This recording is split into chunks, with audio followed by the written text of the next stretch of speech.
Aquell matí, a l'oficina de denúncies del Departament de Protecció a la Dona Maltractada, la Paula era un sac de nervis.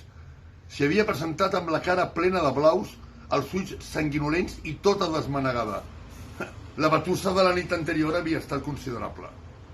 Però per fi, tot i que l'havia costat molt, havia decidit empoderar-se definitivament com a dona que era. I el primer pas era denunciar aquell cafre impresentable que la maltractava constantment i li feia sentir fàstic de la vida. Els horrorosos 25 anys viscuts amb aquell mancergues, amb aquell pedant tap de bassa, havien causat forts estranys tant a l'interior com a l'exterior de la Paula. Però ja n'hi havia prou! Bon dia, senyoreta. Què desitja? Va dir la mossa encarregada d'atendre el públic. Vull denunciar que el meu marit m'ha estat maltractant durant 25 anys. Com es diu vostè, senyora? Em dic Paula Domènech i Pujol. El crit d'exclamació de la mossa va ser tan fort que tothom es va girar amb cara de sorpresa i exclamar a l'encems: Recoll, la dona del director del departament.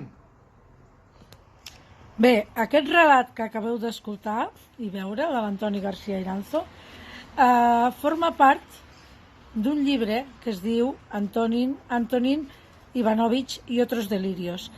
Aquest relat el trobareu en castellà, en aquest llibre.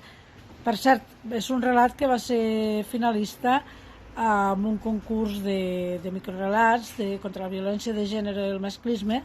I bé, doncs, aquí el teniu en català, però si el voleu en castellà el trobareu dins del llibre, que podeu adquirir fent un Bizum de 6 euros al número 644 39 3504. Repeteixo, 644 39 3504.